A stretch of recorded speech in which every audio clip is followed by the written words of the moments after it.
and we are expecting around 400 participants overall. The event will also be live streamed on YouTube, LinkedIn, and Facebook platform, and will be available for replay later. The session will be conducted in English with French interpretation.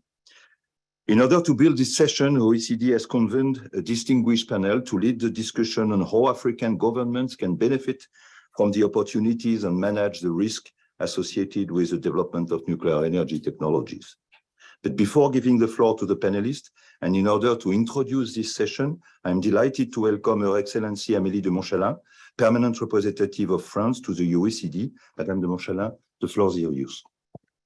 Merci beaucoup, cher monsieur le directeur général, cher directeur général également de l'autorité du Ghana et cher Raga, ici du Centre de développement. Merci beaucoup d'avoir organisé cet événement dans le cadre donc, de ce sommet pour un nouveau pacte financier mondial qui vient tout juste de se conclure, puisqu'il y a encore moins d'une heure, les chefs d'État étaient au Palais Brognard. C'est un sommet qui, donc, pendant 2 jours, a réuni plus d'une centaine de chefs d'État et de gouvernement, des centaines de représentants d'organisations internationales, du secteur privé, de la société civile, et qui a permis de vraies avancées. Un pacte de Paris pour les populations et la planète sera publié en conclusion de ces travaux. La question de la transition énergétique des pays africains a évidemment été au cœur des discussions et je tiens notamment à vous signaler la publication d'un très important rapport de l'Agence internationale de l'énergie et de la Société financière internationale, l'IFC, qui a hier donc présenté dans le cadre de ce sommet l'état des lieux du financement des énergies propres dans les pays émergents et les pays en développement. Il ressort de ce rapport que si on prend tous les pays émergents et en développement, hors Chine, les financements pour les énergies propres sont restés stables depuis 2015, alors qu'ils augmentent partout ailleurs sur la planète. Et en particulier, un chiffre est très frappant et a été au cœur des discussions des 2 derniers jours parce qu'il doit nous appeler à l'action, c'est qu'en 2022, tout le continent africain n'a reçu que 32 milliards de dollars pour financer ces énergies propres, c'est-à-dire 4% des financements mondiaux. Heureusement, des choses progressent. Après l'Afrique du Sud, c'est donc le Sénégal qui maintenant a accès à un 𝐠EPI, un partenariat pour la transition énergétique juste, qui a été annoncé pendant ce sommet pour atteindre 40% d'énergie renouvelable en 2030 au Sénégal, grâce à un soutien financier des partenaires du G7 et de partenaires privés, et de philanthropie également, de à peu près 2,5 milliards de dollars. Alors, en ouverture de ce sommet, le président de la République, et ça fera partie du pacte qui est en cours de conclusion, il a été affirmé qu'un des principes fondateurs de ce qui doit être un système financier efficace, vu les enjeux de développement que nous avons au XXIe siècle, c'est que les pays puissent faire souverainement leurs choix stratégiques, leurs choix énergétiques. Extrêmement important, alors que tous les pays ont pris des engagements mondiaux lors de la COP de Paris et par l'accord de Paris pour atteindre la neutralité carbone, nous pouvons, dans ce cadre contraignant, évidemment reconnaître que c'est à chaque pays de définir la trajectoire et la manière d'arriver à cet objectif. Le choix du nucléaire par de nombreux pays pour assurer leur transition bas carbone et pour assurer leur sécurité énergétique, on le sait, fait partie de plus en plus de choix que certains pays expriment. Beaucoup de pays font du nucléaire un atout dans la lutte contre la crise climatique et pour la sécurité énergétique, et en particulier les nouvelles technologies, et je pense en particulier au SMR, aux petits réacteurs modulaires nucléaires, on le sait, présentent beaucoup d'avantages pour avoir un accès à une énergie décarbonée, en particulier dans des pays qui n'ont pas les réseaux électriques et les infrastructures, notamment de distribution, adaptées à des solutions plus importantes en taille. La France, donc, soutient, participe, développe très activement ces nouveaux types de réacteurs, ces SMR, mais il est utile, et c'est le thème de la discussion d'aujourd'hui, de bien examiner les conditions du développement sûr, c'est-à-dire avec sécurité, du nucléaire dans ce contexte sur le continent africain. Évidemment, déployer des SMR devra s'accompagner d'un développement d'une maîtrise des compétences relatives à la sûreté pour tous ces nouveaux entrants Et si des efforts sont faits, évidemment, pour améliorer le safety by design, c'est-à-dire la sûreté intrinsèque des technologies, il est essentiel que les autorités nationales, que les gouvernements se pensent dès maintenant et puissent être dans le temps totalement comptables vis-à-vis de leur population concernant la sûreté d'utilisation de ces SMR installés dans leur territoire. Deuxième élément qui est clé pour le développement de ces technologies, un peu moins lié à la sûreté, même si évidemment les choses sont liées, c'est l'accès au financement. Parce qu'on peut vouloir évidemment les pays qui aujourd'hui développent ces technologies, les pays qui souhaitent les accueillir, vouloir que les choses se développent plus avant, et nous le soutenons comme vous comprenez. Néanmoins, il va falloir qu'on trouve des financements. Et le rôle des banques multilatérales de développement dans le financement nucléaire est aussi une question importante qui méritera d'être abordée dans le cadre de la réforme de l'architecture financière telle qu'elle a été initiée lors des 2 derniers jours, et notamment à la Banque mondiale, où vous savez qu'une nouvelle feuille de route d'évolution est en réflexion. Donc ce sont de toutes ces questions dont il va être question aujourd'hui. Je suis donc très heureuse qu'elles soient à l'agenda. Et je laisse le directeur général et notre ancien haut-commissaire à l'énergie atomique modérer cette session à laquelle je suis très heureuse de participer. Merci beaucoup. Just for introduction, you must know that in 2020, over 600 million of Africans had no access to electricity, and the per capita electricity consumption in sub-Saharan Africa was the lowest in the world. Electricity generation in Africa is still largely dependent on fossil fuels. The hydroelectricity, the renewable energies, and the nuclear energy respectively represents 15%, 4%, and less than 2% of the African electricity mix. Everywhere on planet Earth, this last decade has been marked by a growing awareness for environmental issues, in particular climate change, and a growing sense of responsibility towards future generations, which means deploying capacities to gradually decarbonize the global energy production. Numerous studies and projections for the coming decades show that the contribution of nuclear energy is essential for limiting climate change and offering solutions for the sustainable development. For example, IAEA projection for 2050 show that current nuclear power capacity will need to be at least doubled by 2050 to meet the Paris Agreement objectives. Recent innovation in nuclear reactor aims at contributing to this effort, both in countries already equipped with nuclear infrastructures and for newcomers. The impressive development of small reactor design projects aims at industrializing flexible technologies for producing different energy carriers like electricity, heat, and hydrogen, and supplying services to society that can also be easily integrated with solar and wind energy. Besides offering a real and unique opportunity, the design and implementation of new nuclear reactors must take into account the long-term climate uncertainties, as well as local geographical and political specificities, and provide integrated solutions adapted to each site. They should also consider the overall cycle, including the back end and the waste management of nuclear cycle. With its population growing significantly, the African continent is facing a real need for economic, industrial, and infrastructural development. This is why, considering this growing need for energy, several African countries have expressed their desire to develop nuclear power to supply the electricity needs. But there are still technical, financial, and human obstacles that could limit the scope of these ambitions. The present side event will examine what is needed for the safe and secure deployment of nuclear energy in the African context. Panelists will also discuss physical infrastructure needs, human resource development, and the regulatory frameworks necessary if this technology is to contribute to Africa achieving net zero carbon emissions by 2050. Indeed, the question of human organization in civil nuclear power is crucial for candidate countries in terms of policy, national strategy, management and organization methods, legal framework, and staff qualification. To address these different issues on behalf of NEA, I am pleased to welcome African and international experts to shed light on the needs and prospects associated with the development of nuclear power generation in the African continent.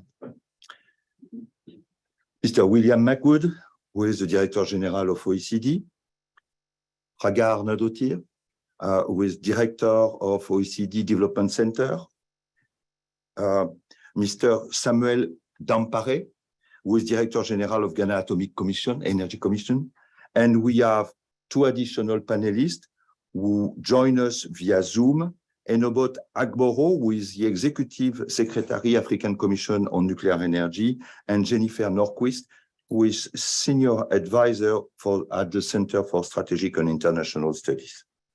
So you will see that this session will be divided in two parts. First, each panelist will be invited to make an oral intervention in response to questions that have been prepared in order to illustrate the different aspects of the session topics.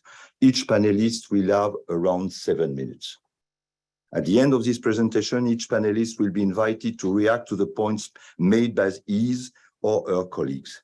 In the second part, we will have approximately 30 minutes for discussion with the audience attending the side event in this room or via Zoom. And the closing remarks will be made by Her Excellency Ambassador Amélie de Montchalin. I would like to start if Mr. Agboro is connected with us by Zoom.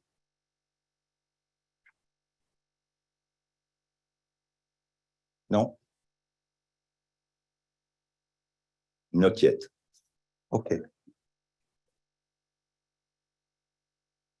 So, oh. Could you please excuse me. Why? unmute? Could you please try and press *9? Am I, yes, can you hear me now?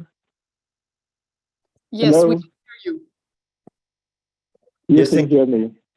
Thank you, Mr. Okay. Agboro. You are Executive Secretary of the Executive Secretary African. is the National of Cameroon. AFCON is the leading nuclear organization in Africa, uniquely mandated to oversee and coordinate nuclear activities and cooperation in Africa. You have been previously employed at the International Atomic Energy Agency and brings over 30 years of experience in nuclear diplomacy, non-proliferation, and the promotion of peaceful use of nuclear energy to the position. You hold a master's degrees in nuclear reactor science and engineering from the University of London. The question we would like to ask you is based on the report of IEA, which presents a sustainable Africa scenario designed to enable the African continent to achieve its energy-related development on time. In this scenario, Africa consumption of primary energy, excluding traditional biomass, could increase by an average of 3% per year from now to 2030. This will probably deeply modify the future energy mixes of African countries. On this basis, do you envisage nuclear energy as being, in a near future, a real part of the African energy mix? And also taking into account the large energy expansion envisioned by African governments to meet the energy access and industrialization needs, what are the opportunities and challenges for nuclear energy? Thank you. Thank you, moderator. Let me apologize that I cannot get my Zoom working properly on the laptop, so I'm using my telephone. And let me start by thanking the OECD Nuclear Energy Agency and the OECD Development Centre for organizing this important and timely event. Yes, is the answer to your question. I do envisage nuclear energy to be a part of the African energy mix. The main reason for that is the energy poverty in Africa. As we heard a few minutes ago, Africa has the lowest per capita access to electricity. with 80% of Africans, without access to electricity, while the small percentage that does have access does not have it reliably. So Africa is clearly hungry for energy in order to have an industrial, socio-economic development. Africa does have huge resources of renewables, such as solar, and these resources will obviously be leveraged. But most renewables have issues with lifespan, with intermittency, with reliability. So it is unlikely that renewables will be the central pillar in Africa's energy future. With regard to fossil fuels, they are also not likely to be the future because of issues with the climate emergency. So that leaves nuclear power as the strongest option in terms of providing baseload electricity. So my expectation is that as we move into the future and we strive towards having zero carbon, nuclear energy, nuclear power will be the central pillar in Africa's electricity mixes, with probably solar and hydro in the second tier. With regard to your second part of your question about the opportunities and challenges of nuclear energy, I should start by saying that most African countries, almost all of them, are currently not technology holders in the nuclear power technology. So in order for African countries to acquire nuclear power, African countries must cooperate and trade with foreign nuclear power technology holders. So in that context, I would like to state the main reason that enables or that would enable African countries to engage in this international trade and cooperation. And that is Article 4 of the NPT, the Treaty on the Non-Proliferation of Nuclear Weapons, which gives every country a right to develop and to cooperate in the development and deployment of the peaceful applications of nuclear energy, which include nuclear power for the production of electricity. But there is a caveat. This right requires the states to adhere to Articles 1 and 2 of the NPT, which are the articles on nuclear non-proliferation. That is safeguards and nuclear security. So safeguards and nuclear security, I think, are the first challenges to African countries deploying nuclear power. Over 90% of African countries have concluded safeguards agreements with the IAEA, and over 80% are party to the African Nuclear Weapons Free Zone Treaty, that's the Treaty of Pelindaba. And both these multilateral arrangements come with safeguards obligations. And with regard to safeguards, the African Commission on Nuclear Energy, my organization, has established 2 safeguards regional collaborating centers in Africa to ensure that capacity to adhere to these safeguards obligations can be developed sustainably on the continent. With regard to nuclear security, Article 10 of the Treaty of Pelindaba obliges state parties to adhere to the CPPNM That's the Convention on the Physical Protection of Nuclear Materials and its amendment, and also to adopt the recommendations on nuclear security from the IAEA. So with regard to complying with safeguards and nuclear security obligations, I think African countries are sort of well positioned. And also the African Commission on Nuclear Energy recently in Morocco established a nuclear security regional collaborating center. So these are all steps and efforts that we are taking to ensure that we are in good stead with regard to meeting our obligations on nuclear non-proliferation. Other challenges that African countries face in developing nuclear power are the public perception of nuclear energy in Africa. Many Africans believe that nuclear energy has to do with military applications.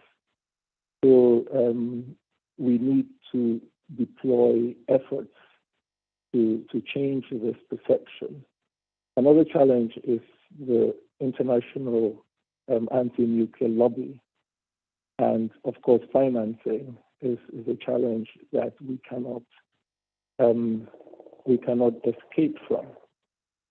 But opportunities that exist, I mentioned the African Commission on Nuclear Energy is itself an opportunity because it's an organization that strives to bring together African expertise and working with partners in Africa and overseas to drive and to develop nuclear energy in Africa safely and securely. Another opportunity is that nuclear power technology already exists in the big builds. So we can go towards the big builds. We can collaborate with the IAEA on the milestones approach of the IMPRO methodology. And with regard to SMRs, it's another opportunity that is available and that we can consider in the development of nuclear power in Africa. I think I've sort of covered both questions, and I'll be happy to provide more details in the Q&A.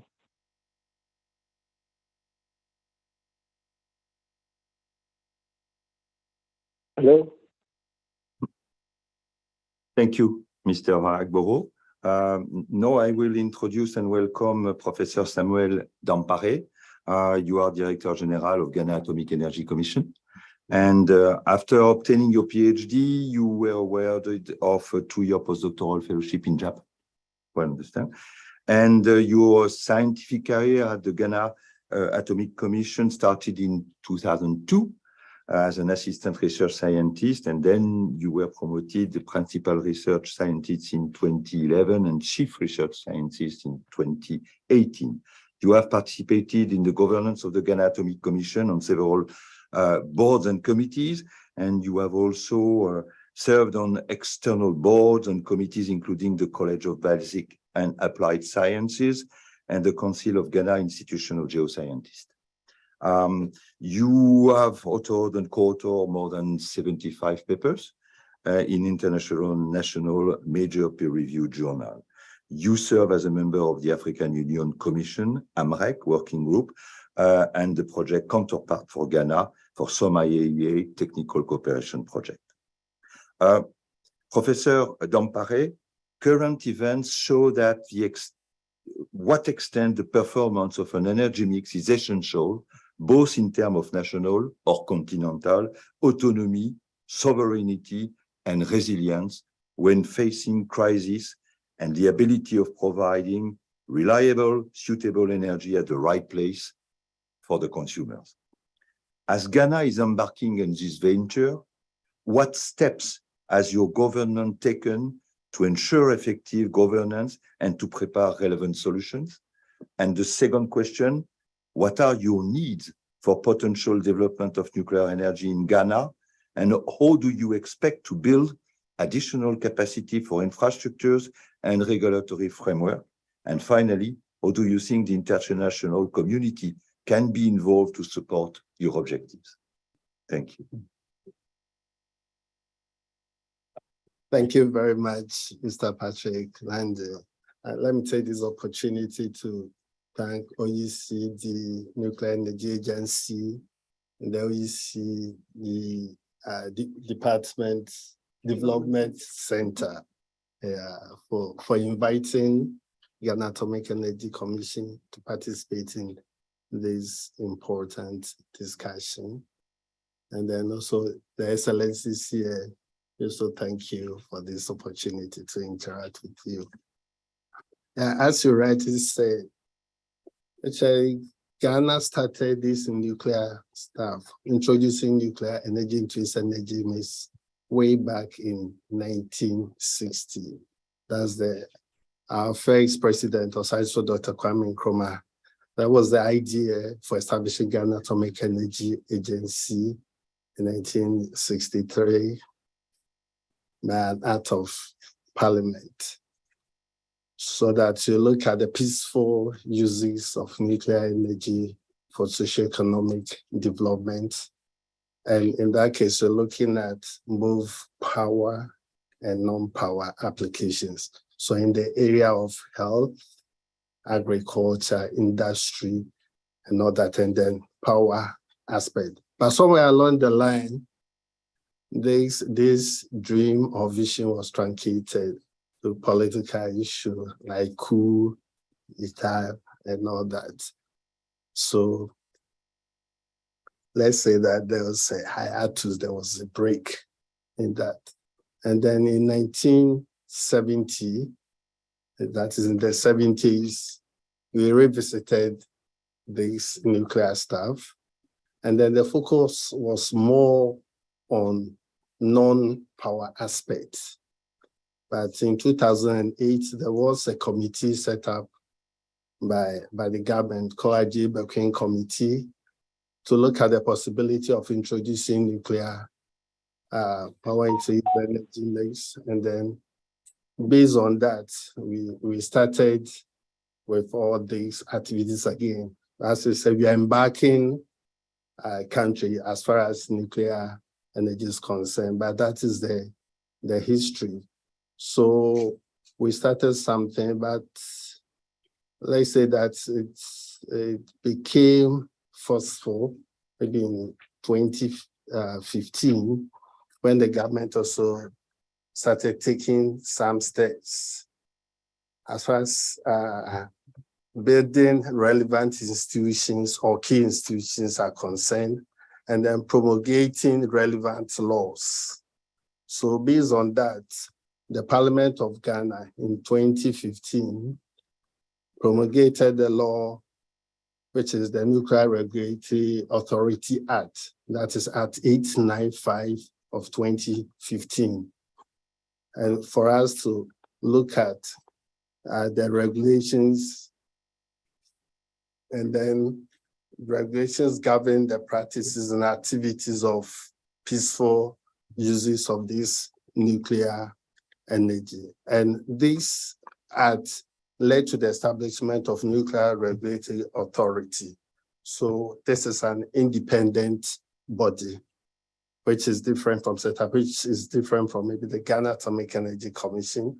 And this body is supposed to regulate the nuclear industry with respect to maybe the safety, security, non-proliferation, and nuclear liability and all that. So that was one of the things that we have a independent regulatory authority or independent regulatory body in place. And then secondly, we have this, what we call, the Nuclear Energy Planning Implementation Organization, that is NEPIO. We have the Ghanaian version, which is the Ghana Nuclear program organization, that's the GMPPO. So GMPPO is supposed to lead the development of this nuclear power, the nuclear program. At first, it wasn't that vibrant, let me put it that way, but we have also revived it, and it was put under Ministry of Energy. But recently, the president says that it has to move to the presidency so that he has the government oversight responsibility, because we know that the GMPP has to carry the program, so it's been moved to the presidency, and with the chairman, either be the president or his representative, and then we have the relevant institutions also having representatives, and so as far as that aspect is concerned, so we have established GMPPO, and then we've also promulgated these laws. Another thing is human capacity development. What we did was that Ghana established the School of Nuclear and Allied Sciences, and this school was a joint establishment between University of Ghana and then the Ghana Atomic Energy Commission with the support of International Atomic Energy Agency. So this one is for training of the graduate student, that's the PhD and then master's level. So we have built this knowledge base through that. And then one of the things we have also done with respect to these relevant institutions is that we have Nuclear Power Ghana, and it's supposed to be the owner operator. So what is done is that is leading the project of Ghana constructing with the first nuclear power plant. So we have the program, they have the project. So we have this Nuclear Power Ghana. And this Nuclear Power Ghana comprises 3 key institutions: Ghana Atomic Energy as the technical arm, and then using one of his institutes called Nuclear Power Institute. And then we have Bui Power Authority, and then we have Water River Authority.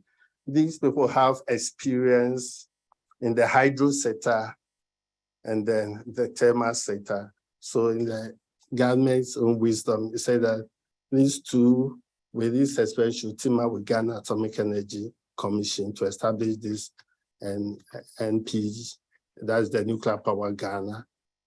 We have that experience for the construction of the first nuclear power plant. So that is what I'll say as far as maybe the relevant institutions are concerned. We have put them in place, and then we have the school and other things coming on board. Then when you ask about what we need, I think you asked the second question, which I'll also say that now we have established ourselves, especially when it comes to Ghana, and with the school, we have that knowledge base in terms of nuclear. And what we are trying to do is that we want to become a hub, a regional hub for the African region. So the knowledge that we have acquired so far, we also want to share it among the African region. And so we started some discussions with, if you take United States and Japan, during the Interministerial Conference in October 2022 in Washington, we announced, that is United States and then Japan, announced that they want to have a regional hub in Ghana. And in that case, Ghana will be a mover for the deployment of small modular reactor. So we want this hub to come to pass with what we have experienced and those we are partnering to do that. And then during the COP27, the United States Department of Energy also made a statement, in which we are in talks with them, that they want us to have clean energy training center in Ghana, and that's to be hosted by Ghana Atomic Energy Commission, because we want to train people in the area of the technical aspects as well, maybe welders, engineers, and other things. So this training center will also serve the African region. So we need this support, or we need such partnership to help not only Ghana, but the African region. And then when it comes to the regulatory aspect, we still need so we want to build more capacity in that area, as far as maybe authorization, inspection, review of application along the whole line. You know, we have various stages of this nuclear program. So it means that our nuclear regulatory authority, the people working there, to have expertise in some of these things. And so this is what we also need as far as our program is concerned. And as new things are coming about, like the SMR and other things are coming on board, we still need to improve our capacity in this area as far as the regulatory framework is concerned. So that is what I would say for now. But the other thing is that if you want to, as you all know, getting nuclear power plants involves a lot of money. So our government cannot do it. You need support. So in the area of funding and financing, we're also interested in that. So apart from capacity building in some of the areas that I've mentioned, we also need funding and financing, strategic partners, and all that. Even when it comes to this regulatory thing, if we can get fellowships for our people, our workers, to go to other advanced countries to learn what is going on and have this exchange or interactions, we can learn from their experience, and it will help us a lot. Thank you. Thank you very much. Thank you, Professor Dampare. Our next panelist is Jennifer Norquist. Jennifer should be connected by Zoom. She is the Executive Vice President of Economic Innovation Group, a bipartisan policy incubator, which is dedicated to forging a more dynamic, entrepreneurial, and innovative economy. Previously, she represented the United States on the board of directors of the World Bank Group. She helped steer the World Bank's COVID response and worked on the debt service suspension initiative, climate policy, technology procurement, and so on. Prior to the World Bank, Ms. Norquist served as Chief of Staff at the White House Council of Economic Advisors and a host of other prominent leadership roles, including at the Brookings Institution and U.S. Department of Housing and Urban Development. She began her career working in both the U.S. House and Senate. She has been published in renowned periodicals and journals such as the Wall Street Journal or Fortune. She holds a BA from Stanford University and a MS from the Northwestern University. Jennifer Norquist, in the paper you published in the beginning of this year, in January 2023 in Foreign Affairs, the title of the paper is "The World Needs More Nuclear Power."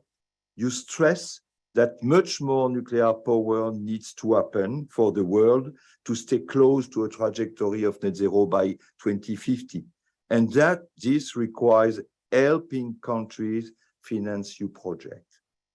You are also emphasizing the potential role of the World Bank, which could create a new co-financing opportunity with the private sector, as well as spur a change at the African Development Bank. I have two questions for you. The first one is, what degree of urgency do you consider for launching those projects? And the second one is, considering that only very few financial institutions finance nuclear energy in developing countries, could you explain why are they reluctant and what would support them if one chooses to pursue this path?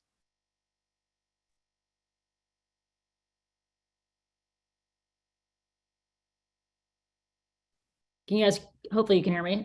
Sorry, I just got off a plane, so flying overnight, I hope I'm cogent. Yeah, I mean, in answer to your question about urgency, I mean, if climate change is an urgent issue that needs to be addressed, then nuclear clearly has to be a part of that solution.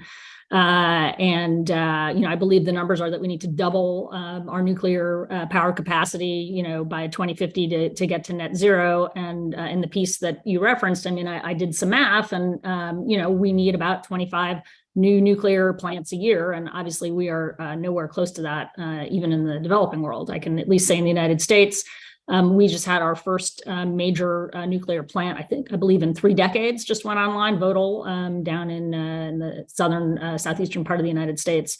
You know, my view, at least for the World Bank, is that the World Bank is very, very focused on the climate change agenda, and yet nuclear is completely off the table, verboten. You can't even say the word nuclear for Harry Potter fans. It's like, you know, saying Voldemort. So I never really understood that. I tried to understand why the bank had a ban on nuclear finance, and because the World Bank doesn't do it, then the African Development Bank doesn't do it, and a host of other, you know, finance organizations don't do it. And I believe the previous speaker mentioned the need for finance. So I think it's a huge issue. It perplexes me that the countries who already have nuclear are trying to stop the developing world, you know, the global South, from having nuclear. I think the technology has advanced quite a bit, that you don't really have to have, you know, huge nuclear plants. You can have these, you know, small modular reactors. Hopefully, you know, micro reactors will also, you know, come online soon. And my experience at the bank was that, you know, the vast majority of the shareholders were interested in having nuclear. In fact, a colleague of mine, Todd Moss, just wrote a piece where he counted up the shareholding and the votes. And by his calculations, there are 50 countries that currently have nuclear, another 50 that are in development or have expressed interest in nuclear. And that's about 80% of World Bank shareholding. And yet the bank seems sort of afraid of itself. Its usual excuse is that it, you know, quote, doesn't have the expertise, but it's unwilling to try to get the expertise. And the bank does all sorts of things that it doesn't have expertise for. I'm pretty sure it didn't know how to do geothermal. And so when they started doing those projects, they hired consultants. There's something like 10,000 consultants that work at the World Bank. So I don't really think that the lack of experience is an excuse. I think it's just like a knee-jerk reaction to this technology, which I don't understand. And in fact, Africa already has obviously a nuclear plant down in South Africa, Coburg, which seems to be doing fine and it's safe. One of the issues that, you know, came up when I discussed this with my counterparts at the bank was, you know, what do you do about the waste? Well, Coburg's waste is stored on site. The United States, we store all of our waste on site, and I believe that's the practice in most other countries. So I also, you know, as I wrote in the piece, I feel like because the World Bank is unwilling to do this financing, countries are, you know, turning to you know, other sovereigns, i.e. the Russians, and now China is getting in the game. And so if the world is, you know, the World Bank and you know, the powers that be in general are worried about, you know, strong ESG standards, the World Bank is the gold standard of ESG. And yet, you know, we have you know, Russia, which, you know, unfortunately controls about 50% of uranium. So, you know, they are going in and doing, you know, basically nuclear diplomacy, which, as we just all are in the middle of witnessing with Russia's invasion of Ukraine, you know, we don't necessarily want Russia to control a large power sector.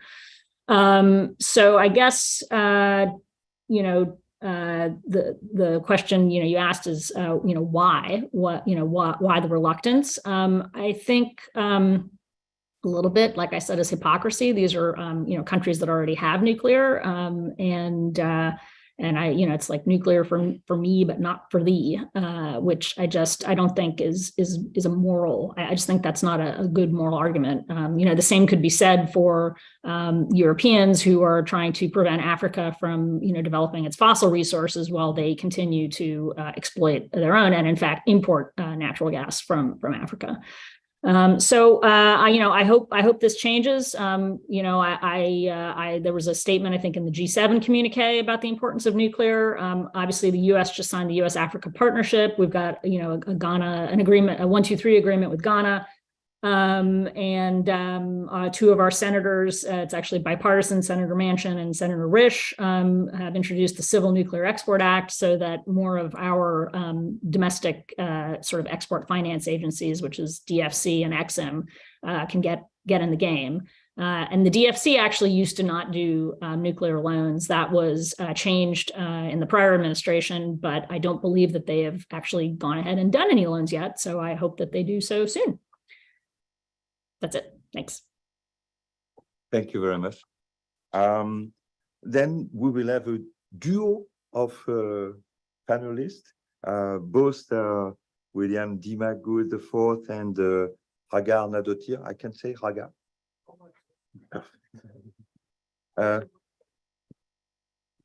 Mr. McGood, you took up your duties as Director General of the Nuclear Energy Agency in 2014. You had extensive experience in both the regulatory and developmental aspects of nuclear energy. From 2010 to 2014, you served as one of the 5 commissioners appointed by the US President and confirmed by US Senate and the US Nuclear Regulatory Commission. From 2005 to 2010, you provided independent strategic and policy advice to US and international clients on energy, environment, education, and technology policy issues. From 1998 to 2005, you were director of the US government's civilian nuclear energy program at the US DOE. Before, you managed electric utility research and nuclear policy programs, and you hold a bachelor degree in physics and English from Carnegie Mellon University and a Master of Fine Arts from the University of Tilburg. Raga, you have been the director of the OECD Development Centre since 2021, and you have served as Minister of Industry and Commerce in Iceland from 2013 to 2017, and you were elected Member of Parliament from 2007 to 2016. Before being elected to Parliament, you were a political advisor of the Minister of Finance, of the Minister of Foreign Affairs, and on the Prime Minister. You also worked at the Trade Council of Iceland, both in New York and Reykjavik. You were the chairman of the board of directors of Duty Free Iceland and a member of the board of directors of Landsvirkjun, a national power company. Was I right? Okay. You have a master's degree in foreign service from Georgetown University in Washington, D.C., and a bachelor degree in political science from the University of Iceland. To both of you, I would like to start and say that Africa is a continent which, according to the IEA, it could become the most dynamic in the energy field in the near future. And the role of the international agencies in charge of nuclear power seems to be really essential in order to provide a step-by-step support for countries which will apply to nuclear power in the future. So I have 2 questions. How do you consider the role of international community in supporting nuclear development of nuclear in Africa? And what are the issues you are identifying that could be tackled through an international cooperation?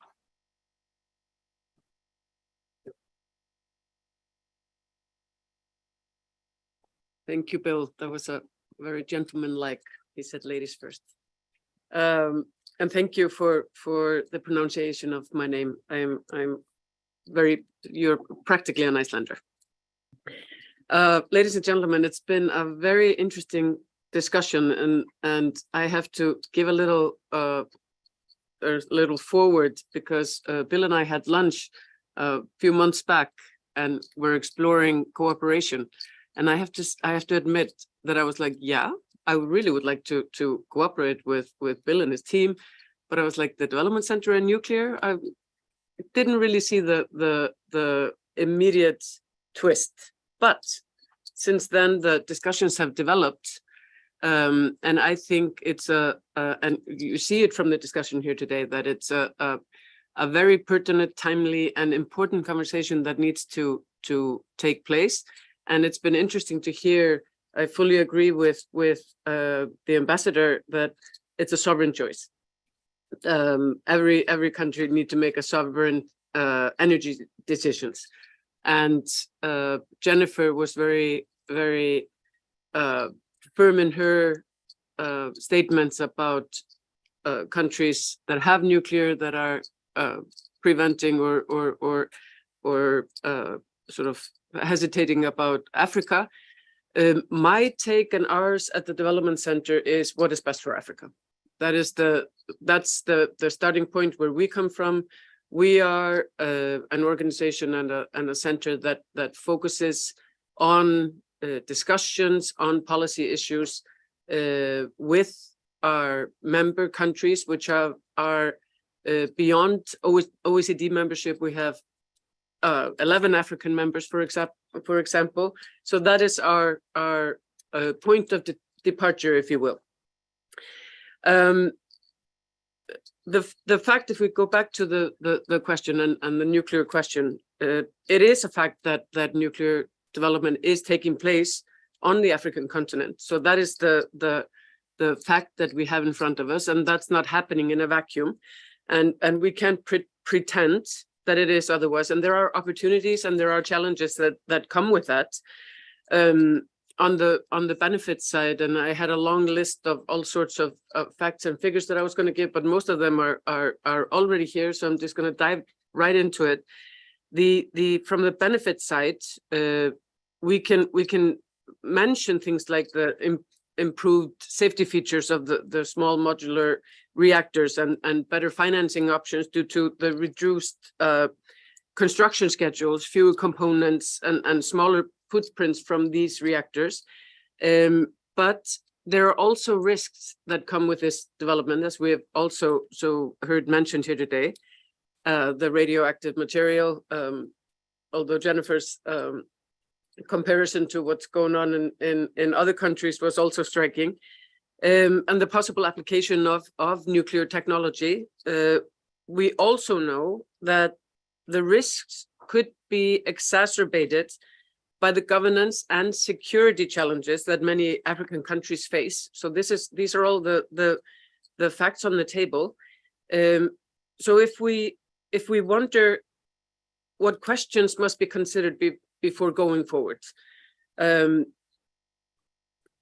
from the African perspective, and with, again, Africa's interests at heart, how can African countries take advantage of the opportunities that nuclear energy affords, while also managing the responsibility that comes with it? And that raises other questions, including how does nuclear energy fit into Africa's overall energy mix? What does nuclear energy mean for Africa's infrastructure development? How many jobs can the nuclear industry create? And how can we ensure that women have a place in this new labor force? What demands will the nuclear industry place on Africa's education system? And it was very interesting to hear from the experience from Ghana in that. And when it comes to the risk management, we also need to ask, and that has been mentioned here, what does nuclear energy mean for the wider geopolitical context? Many, as has been discussed, many of the countries have signed already agreements with Russia, highlighting also the crucial role that Africa has in the geopolitical landscape of nuclear power. And this is something that needs to also be discussed. And what impact could this have for security on the continent? And what are those challenges that we need to have right in front of us and need to address? Going back to the question of the international, what's the role of the international organization? The question that I asked myself when Bill approached me. There are various roles that international organization can have in sort of helping unpack these questions that I've been throwing out. As I said, we convene stakeholders from across sector, and in order to facilitate global knowledge sharing and bring together expertise on the broader policy landscape in Africa. Just to mention a few, and it's not the advertising section, but I just want to give you an idea of what we do here at the center. On infrastructure, for example, we have a history of partnerships and policy dialogues with the African Union Commission to inform policymakers in the region. On financing, we have a long-standing collaboration with our colleagues from the tax directorate here at the OECD, publishing reports like the revenue statistics in Africa, comparing the different tax structure. And we also have our flagship report every year, the Africa Development Dynamics, which I think after that we might have a topic to discuss in the next one regarding this issue here. And we also help, or the OECD in general, also helps African countries advance financing strategies, including through the Integrated National Frameworks Facility with UNDESA and the UNDP. And we have since 2005 at the center, we have published extensive, at the DCD, at the Development Cooperation Directorate, they have published extensive analysis of trends and financial resource flows in fragile and conflict affected countries and economies, including in Africa. So there's a long list, not to forget our colleagues at the Sahel and West Africa Club, the SWAC, which they offer sort of the nuanced understanding of the security risks in the region, including religious extremism in the pockets that there are dealing with that. So where does that leave us? Maybe to sum it up in one sentence, all of these questions that have been posed and addressed here, it means that policy, legal, and regulatory frameworks for nuclear energy in Africa must keep up with the reality on the ground. So I think, and to get the big picture requires awareness of the wider implications of nuclear energy development on the continent at every step of the way. So we are very much ready to participate in this conversation and offer our expertise, not on nuclear. I will have to rely on my colleague here, but we can help fill in the big picture and are ready to participate in that conversation. Well, it's a great pleasure to be here with all of you to have this conversation. This is really one of the first conversations that we've had focusing on Africa, which to some degree highlights what I guess I would call an error on our part to not embrace what is happening in Africa. One of the things that I point to when I think about this is the fact that the great separator between societies as we go forward is going to be access to reliable, high quality electricity. That's going to separate countries that have economies that progress well and grow and provide the needs of their people in the future, and those that don't. And as our colleagues in Europe have found over the last year, when electricity prices get higher, when people start to worry about the reliability of supply, it's a tremendous stress on society. And it's something that people in the other parts of the world have been dealing with on a daily basis for many years. As I talk to many people from embarking countries, they often point to this simple fact. that without access to electricity on a regular basis, reliable supplies, the ability to develop their economies, the ability to progress their societies is always going to be limited. So this is one of the issues that is always on the table. And when you look at countries in Africa, you see, as we've heard from previous speakers, a tremendous gap in the available, reliable electricity. And while I am a firm believer that African countries should exploit the resources they have in terms of wind resources and solar resources, geothermal, just as other countries do, and just as other countries are trying hard to do today, there's always going to be a role for reliable baseload power. Every time we look at this, we look at the analysis very carefully. We believe, from an NEA standpoint, that there needs to be dispatchable resources to supplement renewables for renewables to be effective and for a green economy to be able to provide for industrialization and development and social progress. And for OECD countries, this is really a more of discussion of keeping the social progress and development that we currently have and not backsliding because we're trying to save the environment. But for many other countries, lower income countries, this is a discussion about the future of their people and the ability of their people to reach the aspirations that they have to educate their people, to have better healthcare, to have development, to have strong economies, independent, sovereign economies. And that is going to come down to electricity.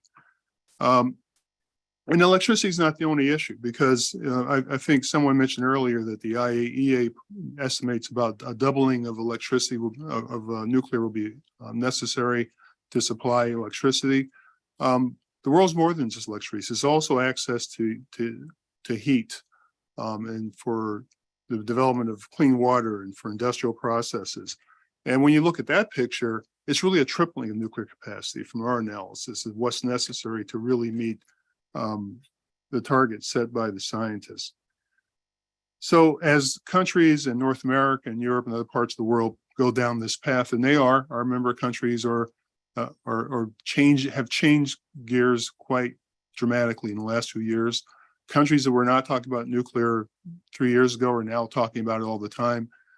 Countries are making big investments to move in that direction. And while our member countries are taking this path, we are watching while our non-member friends are doing the same in Southeast Asia, in the Middle East, and in particular in Africa. And so when I see this situation, and I recognize that Ghana is not a member of the NEA, we don't really have a connection to Ghana, but remember Dev, that is something that we really need to correct. While I have always and will continue to encourage countries that are embarking into the nuclear field to reach out to our colleagues in Vienna at the International Atomic Energy Agency who have the resources and the skills to help develop the legislation, develop the institutions necessary to assure the safe and secure operation of nuclear facilities. There's a larger aspect to this that I think we in the OECD environment can bring to the table. And that is to look at nuclear as not an end unto itself, but as part of a much bigger picture of electrification, of development, of improving life, and we have the skill set to help with that. So I am committed to doing as much as I can to engage with Ghana and other countries that are taking this path because they have decided to take this path, not because someone encouraged them, but they have decided. And to do what we can to give them the advice, the cooperation, and also to facilitate discussions in the continent itself. And one of our skill sets in the OECD environment, the NEA, is building coalitions to bring people together so they can solve their own problems, not necessarily to rely on outside, but to talk and to cooperate and to leverage the resources. And as Professor Dampier said, the idea that a country like Ghana could be a hub for spreading expertise is an excellent approach. This is exactly the sort of thing we should be doing, and we can help with that. So that's a conversation that's certainly worth having. And I'm really pleased to be sharing the panel with 𝐷𝐻𝐻𝐈𝐎𝐍. I had this fantasy that she was going to be here in person and we would have a chance to talk in person, but we've known each other for several years and never actually met in person. We've only met on video. So I was hoping to break that trend this time, but unfortunately not. But her comments about the multilateral institutions, I think I sympathize with that entirely, because the frustration that I have had is that the financing of nuclear progress is going to be a barrier for countries that don't currently have the resources to build the facilities. And the multinational system could do a lot more to help. And, you know, I think that sort of echo her comments. I don't understand. I don't understand why they don't want to at least have the conversation. It would be completely within their venue to look at the situation and make the decision, this isn't a good investment, not the best thing for them to do. But to act like the issue doesn't exist is to me not the right path to take. So I hope that does change. Because the larger conference in which this is a side event highlighted something that is so important. And I was listening to some of the speeches from the sessions that were hosted by the French government. And the one element that came out of that conversation, which I think everyone should keep in mind, is that many of the countries that we are talking about in Africa and other parts of the world already have tremendous debt. And the debt is not going down, it's going up as interest rates rise. And so this becomes not just a problem for building nuclear plants, but it becomes a problem for society overall. You can't make the investments for the future. You can't solve the climate crisis. You can't educate people. You can't improve healthcare if all you're doing is paying debt service. So the world has to figure this out, because it is the only way we're going to make progress. It's the only way we're going to see people lift out of poverty. And it's the only way we're going to solve the climate crisis, because countries that can't feed people, that can't educate people, that can't maintain healthcare, they're not going to care about saving the climate. They're going to focus on other things first. So if you're serious about these issues, solve this problem. And I think that this is something that all of us in the OECD venues should commit ourselves to provide the assistance and advice that we can to improve the situation. So what can the international community do to help with this? We can engage, we can cooperate, we can advise, and we can respect the fact the decision ultimately is yours to make. And I'm pointing to Professor Dampier when I say that. It is ultimately the decision of African governments to make.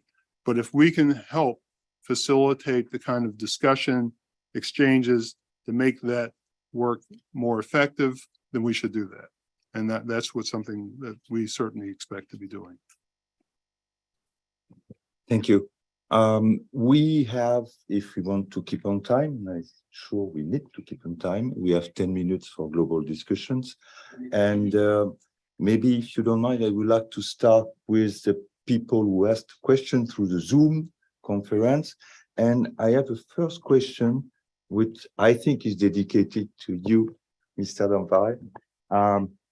Does Ghana's vision of being a regional hub extend to a multilateral regulatory framework that would encompass several countries across the African continent? And is there interest in multilateral agreements with the United States? But I think you answered to this question. Yes. So the answer is yes. And as the previous speaker said, tapping into your experience, if it's a regional hub, other Africans can also benefit from that. So his question is, yes, it will encompass everybody within the African region. And the second part, we have this agreement, the 123 agreement with the United States. Thank you. Thank you. There is a second question, which is probably dedicated to Jennifer Norquist. And the question is, what is the difference between funding and financing in this large-scale project or mega project like the construction of nuclear reactors? Thanks. I saw that question and I was hoping I wasn't going to get asked it because I don't know. I thought they were the same. Maybe I'm wrong, but you know, financing obviously is a loan. I mean, funding, you know, funding can come in the form of a loan. And you know, I think as Bill mentioned, and hey, Bill, next time you want to take me to Paris, I will be there. You know, I would, you know, a lot of these countries are really struggling with debt service, and that's mainly from infrastructure projects, mainly funded by the Chinese. And a lot of those infrastructure projects, I think these countries are learning, didn't make a lot of sense, and some of the quality of the construction has not been great, and China's imported a lot of its own workers for those projects, so that there's very little, I would say, development impact. You know, I know there was a discussion earlier about jobs. I mean, you know, part of development is to create jobs with these projects, and so you want to make sure that they're hiring local workers.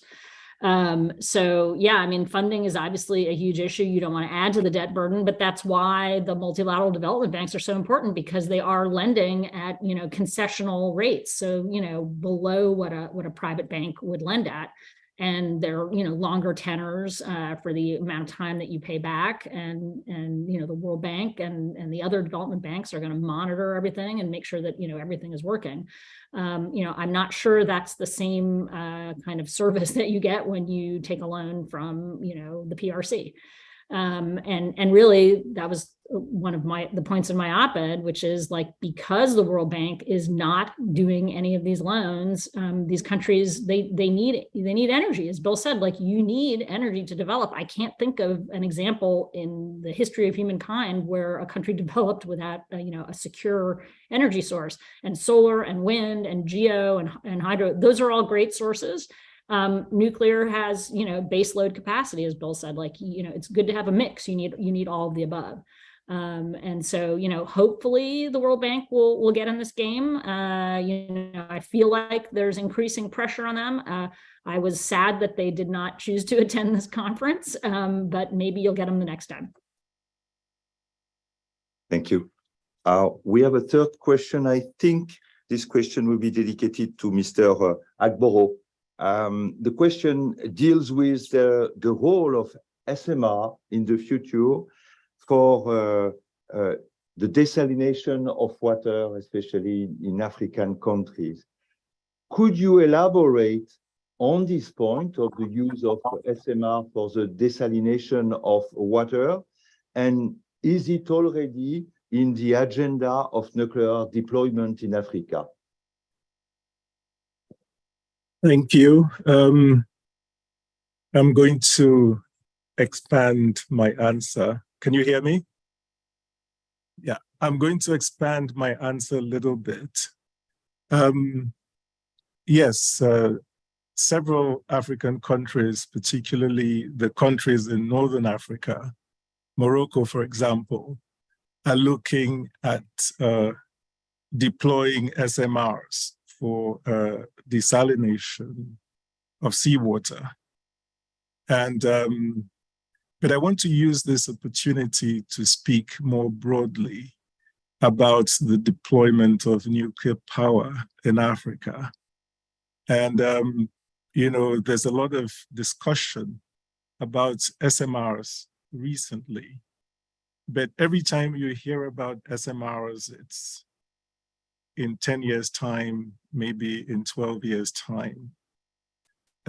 I don't think it's really going to happen that quickly, because the continent that really needs power right now is Africa.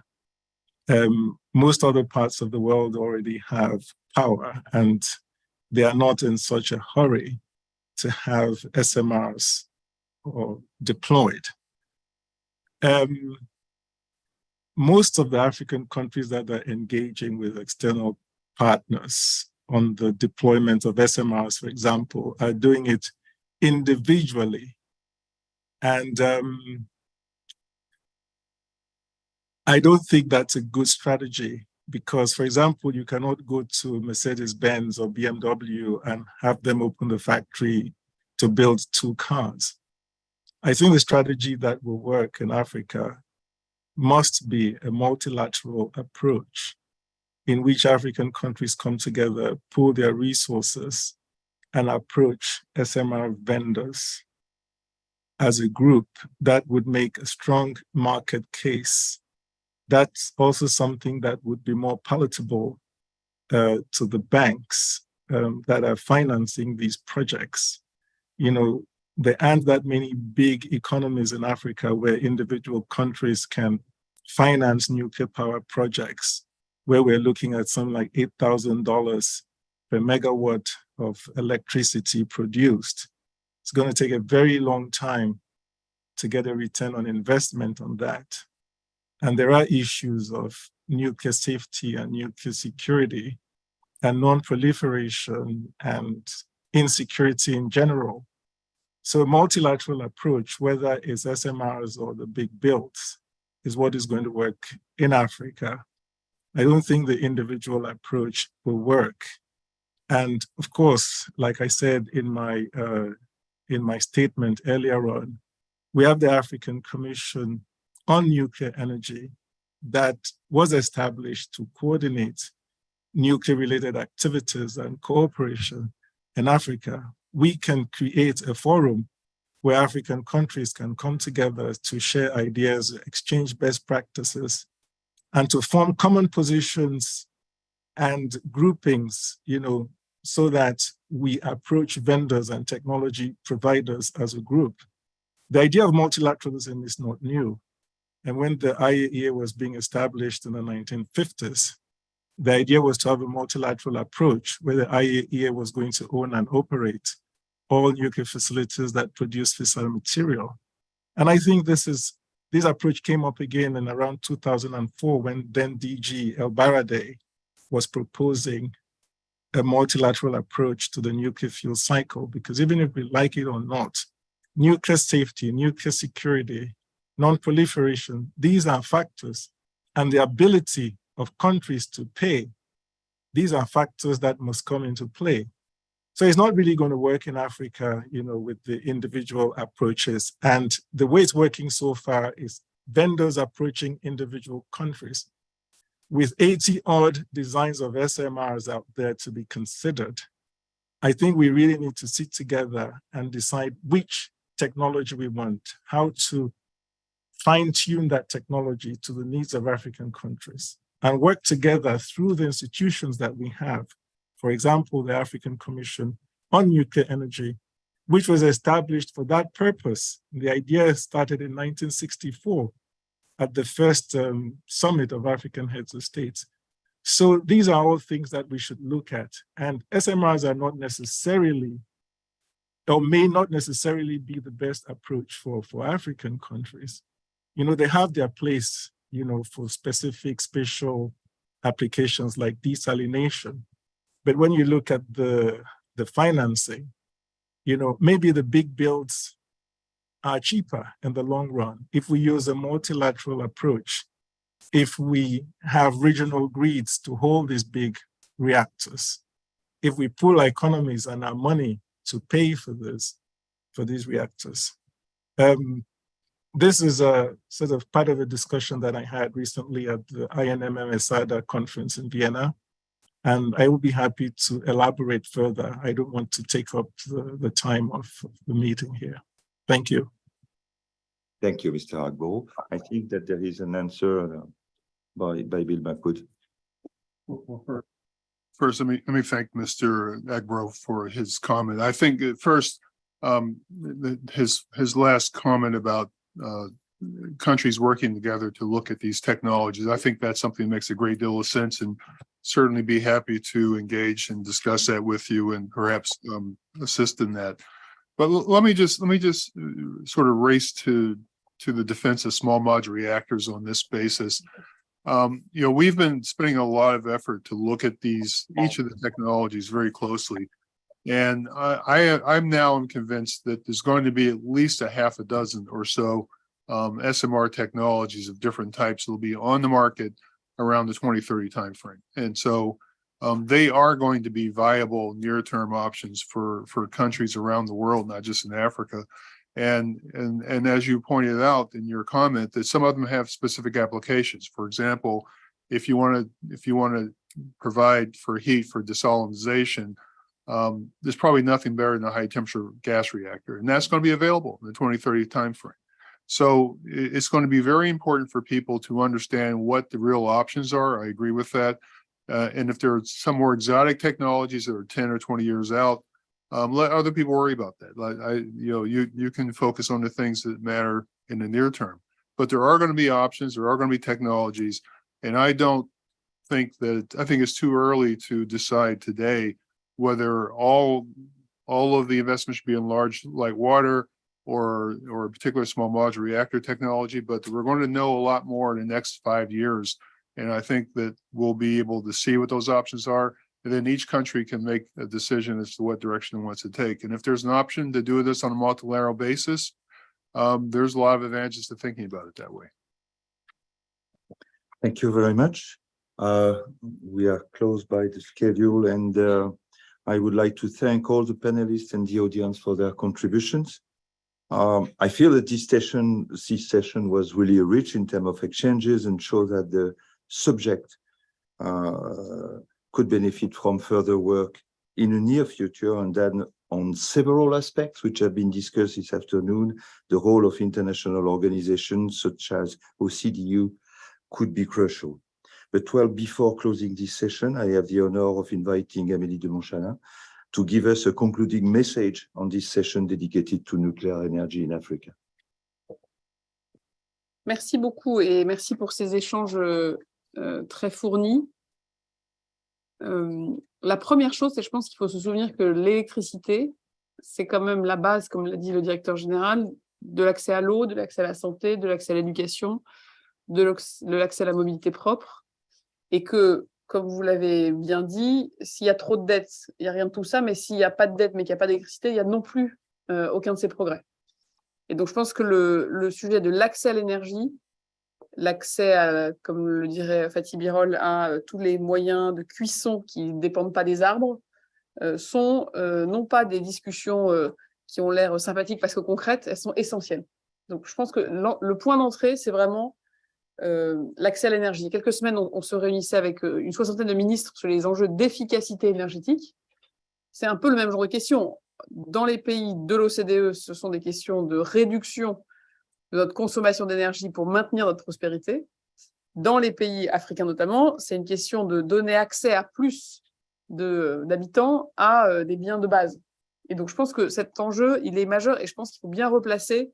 Comme on disait, ce n'est pas le nucléaire pour le nucléaire, c'est le nucléaire pour faire de l'électricité, pour avoir accès à un développement économique, humain, de qualité. Et je pense que notamment les enjeux liés à l'eau sont des enjeux très importants, parce que désaliniser, ça consomme beaucoup d'énergie. On peut le faire avec des panneaux solaires, on peut aussi le faire avec des énergies qui n'émettent pas de CO2. Deuxième point que je retiens, c'est ce que vous avez dit sur les compétences et les échanges, monsieur le directeur général, notamment les fellowships. On peut évidemment former dans les pays qui cherchent à développer le nucléaire, c'est essentiel, mais on peut aussi accélérer cette formation en accueillant davantage d'étudiants, de cadres publics, de cadres techniques. Et je pense que là-dessus, peut-être que l'OCDE pourrait nous aider à avoir une vision plus complète de où sont les compétences, où sont les ressources, où sont les besoins, et qu'on ait une vision, grâce au centre de développement, plus claire. Troisième point, c'est sur les institutions et les lois. C'est extrêmement important, comme je le disais en préambule, que le développement, y compris de nouvelles technologies, se fasse dans un cadre juridique de gouvernance qui tienne le temps, et qui tienne le temps long. Et on sait que c'est ça qui est le plus difficile à créer dans des pays qui parfois connaissent des soubresauts. C'est pour ça que les institutions, leur indépendance, leur solidité, grâce à des lois fortes et des lois qui ne changent pas trop souvent, c'est essentiel.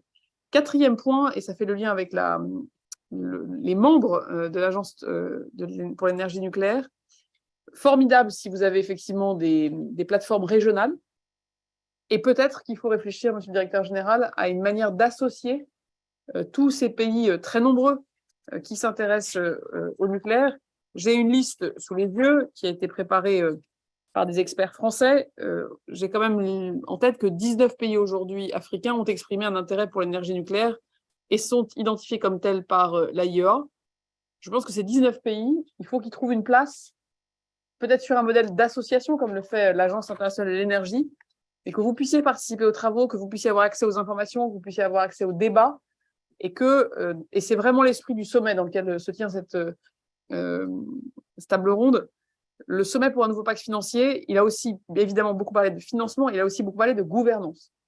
Et l'ouverture que nous donnons à des institutions qui sont nées juste après la Deuxième Guerre mondiale ou dans les années 60, à des pays qui aujourd'hui sont légitimes à nous revendiquer d'avoir une place dans nos débats et pas seulement être des clients finaux de ce que nous produisons et sur lesquels, au fond, ils n'ont qu'à dire oui ou non. Je pense que c'est essentiel, y compris pour la crédibilité, la légitimité des travaux et leur pertinence. Dernier élément, et je rejoins complètement ce qui a été dit par notre collègue américaine, les enjeux de financement sont essentiels.